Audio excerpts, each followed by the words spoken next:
بالله من الشيطان الرجيم. بسم الله الرحمن الرحيم. إن الله اشترى من المؤمنين أنفسهم وأموالهم بأن لهم الجنة. صدق الله العظيم. عزیزان گرامی، میرے محترم بھائیوں اور دوستوں، اللہ تبارک و تعالی نے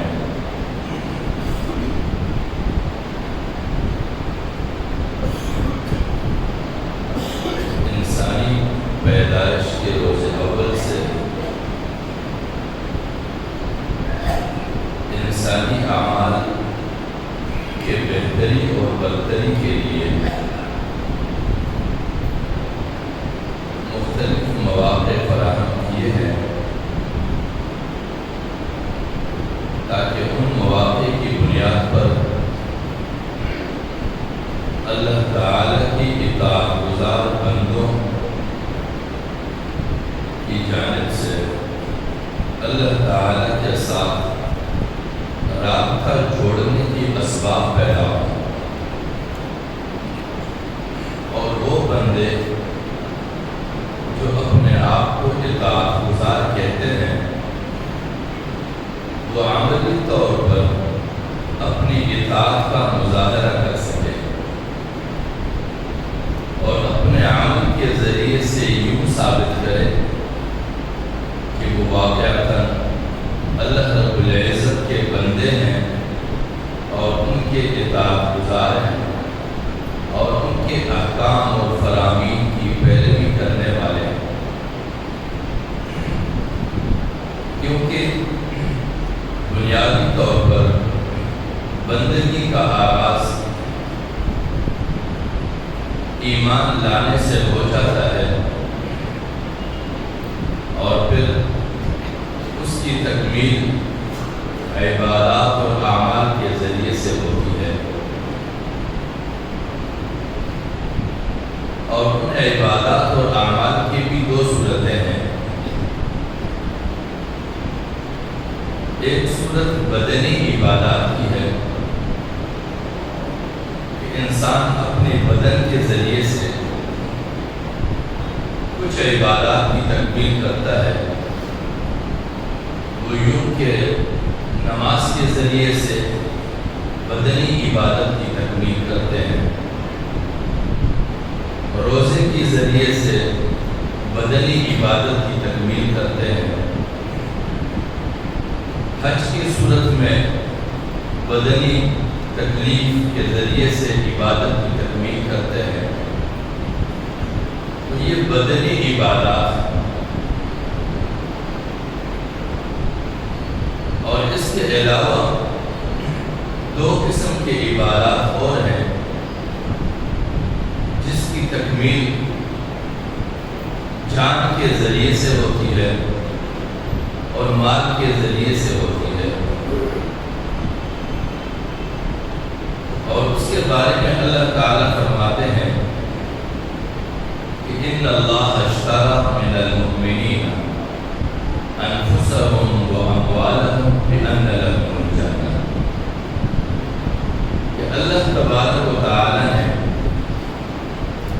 مؤمنین کے ساتھ سودا کر لیا ہے، اور یہ سودا میں طرز عمل کیا ہے، طریقہ کار یہ ہے کہ اللہ رب العزت نے اپنے آپ کو خریدار ٹھہرایا اور مومن کو بیچنے والا ٹھہرایا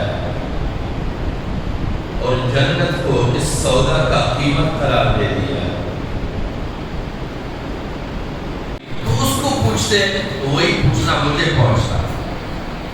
تیرے اڑوس پڑوس میں بھوکے تھے، تم نے اس کا کبھی نہیں پوچھا،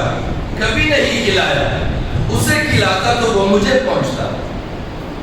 پانی کے مجبور تھے تم اسے پلاتے تو وہ پلانا مجھے پہنچتا اور مجھے ہی وہ سب کچھ ملتا اور مجھے خوشنودی ہوتی، لیکن تو نے کبھی بھی میری رضا نہیں چاہی، اسی لیے تم نے ان جگہوں پر کبھی توجہ نہیں کی۔ فرماتے ہیں یا ایھا الذین آمنو، اے ایمان والو، ایک لحاظ سے ایمان کے ذریعے معاہدہ کرنے والو، سودا کرنے والو، انفقوا، جو میری امانت تمہارے پاس ہے اس میں سے خرچ کرو، مما رزقناکم، اس میں سے جو میں نے دیے تمہیں۔ یہاں پر دو باتیں، ایک اس طرف متوجہ کرنا ہے کہ یہ مال تیرا نہیں، یہ مال میرا ہے، اور دوسری بات یہ کہ یہاں پر یہ یقین دلانا ہے ایمان کے ذریعے سے کہ اگر تم مومن ہو تو تمہارا ایمان یہی ہونا چاہیے کہ یہ میرا کمایا ہوا نہیں ہے، یہ اسی کا دیا ہوا ہے۔ دو چیزیں، سودا کی جانب توجہ دلانا اور ایمان کی طرف متوجہ کرنا کہ ایمان مومن کا یہی ہونا چاہیے، کیونکہ شیطان کی کوشش کیا ہے؟ الشیطان یعدکم الفقر ویأمرکم بالفحشاء، شیطان کی ہمیشہ کوشش یہ ہے کہ وہ مومن کو اس ہتھ کنڈے میں پھنسائے کہ خرچ نہ کرو، کیوں؟ فقیر ہو جاؤ، ایسا نہ ہو کل کہ تم خود مانگنے لگ جاؤ، نہیں خرچ کرو۔ وَيَأْمُرُكُمْ بِالْفَحْشَاءِ، اور جب انتہائی درجے تک مال بڑھ جائے تو پھر بے حیائی کی طرف متوجہ کرتا ہے کہ اب یہاں پر خرچ کرو، کیونکہ ہر ناجائز جگہ پر جب اپنی مرضی سے صرف کرتا ہے تو وہ سمجھتا ہے کہ یہی خرچ کرنے کی جگہ ہے، اور وہ شیطان بتا رہا ہوتا ہے۔ تو اللہ رب العزت یہی بتاتا ہے کہ شیطانی ہتھکنڈوں سے بچو۔ انفقوا مما رزقناکم من قبل، اس سے پہلے ایتی یوم، کہ وہ دن تم پر واقع ہو جائے، لا بیع فیہ، کہ اس سودا کے بعد پھر اور سودا نہیں ہوگا،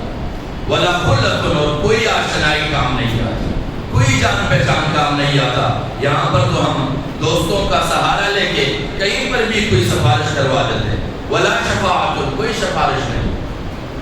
اور ایک اور جگہ پہ ہے وَأَنفِقُوا مِمَّا رَزَقْنَاكُم مِّن قَبْلِ، اور خرچ کرو اس سے پہلے أَن يَأْتِيَ أَحَدَكُمُ الْمَوْتُ، کہ تم میں سے کسی ایک پر موت آ جائے۔ مزید وضاحت، فَيَقُولَ رَبِّي، اور پھر اس دن وہ بندہ کہے گا کہ اے میرے پروردگار، لَوْلَا أَخَّرْتَنِي، کاش کہ تم مزید مجھے مہلت دیتے، میری موت کو کچھ آگے بڑھاتے، إِلَىٰ أَجَلٍ قَرِيبٍ، اس قریبی وقت سے تھوڑا اور آگے کر دیتے، فَأَصَّدَّقَ،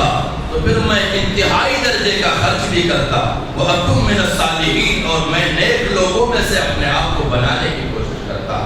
لیکن جب وقت آتا ہے تو پھر وہ وقت آگے بڑھتا نہیں ہے، لہذا اللہ رب العزت نے مواقع دیے ہیں، کبھی رمضان کی صورت میں، کبھی حج کی صورت میں، کبھی زکوٰۃ کی صورت میں، کبھی عید قربان کی صورت میں۔ اب یہ عید قربان آنے والا ہے، بجائے اس کے کہ ہم یہ نمائش کریں کہ میں زیادہ سے زیادہ قیمتی جانور خریدوں، آس پاس میں چرچے ہو کہ کئی لاکھوں میں جانور خریدا ہے، 20 لاکھ میں خریدا ہے، 30 لاکھ میں خریدا ہے، 50 لاکھ میں خریدا ہے، کتنا زیادہ سے زیادہ اس میں گوشت نکل آئے گا۔ لہذا مناسب یہ ہوگا کہ اللہ نے حیثیت دی ہے تو آپ زیادہ تعداد میں جانور کاٹیں، آپ اپنے نام پہ کاٹیں، اپنے گھر کے نام پہ کاٹیں، انبیاء کرام کے نام پہ کاٹیں، اصحاب کرام کے نام پہ کاٹیں، اور زیادہ سے زیادہ ان لوگوں تک آپ گوشت پہنچائیں جن لوگوں کے یہاں سال بھر میں بھی گوشت کا پکنا ممکن ہے۔ تو یہ اللہ رب العزت کی خوشنودی ہے، اور نبی اکرم صلی اللہ علیہ وسلم کی روایت بھی، حدیث بھی ہے کہ جو جانور کو ذبح کرتے ہیں تو فطیبوا بها نفسا، اپنے آپ کو اس سے خوش کریں، اور خوش کس لحاظ سے؟ یہ نہیں کہ میں نے لاکھوں کا جانور ذبح کیا، بلکہ اس لحاظ سے کہ میں نے زیادہ سے زیادہ مجبور انسانوں کی کفالت کی کوشش کی ہے۔ اللہ رب العزت قبول کرے میری اس کاوش، اور اللہ رب العزت ہمیں یہی جذبہ نصیب فرمائے اور یہی ایمان نصیب فرمائے کہ جو کچھ ہمارے پاس ہے ہم اسے اللہ کا ہی مانیں، کیونکہ لن تنالوا البر حتی تنفقوا نہ کیا جائے، اور محبوب چیزیں جان ہے اور مال ہے، باقی سب چیزوں سے آدمی گزر جاتا ہے، جان اور مال۔ ہم میں سے ایسے لوگ ہیں جو تکبیر اولیٰ میں شریک ہوتے ہیں، تکبیر اولیٰ میں تہجد بھی پڑھتے ہیں، اوابین بھی پڑھتے ہیں، نفلیں بھی پڑھتے ہیں، ظاہری وضع قطع میں دیکھے زمانے کا ولی اللہ ہوگا، لیکن مال خرچ کرنے پہ مرتا ہوگا، ضرورت مند کی کفالت میں مرتا ہوگا۔ اس کا مقصد یہ ہے کہ وہ روایتی مومن ہے، حقیقی مومن نہیں۔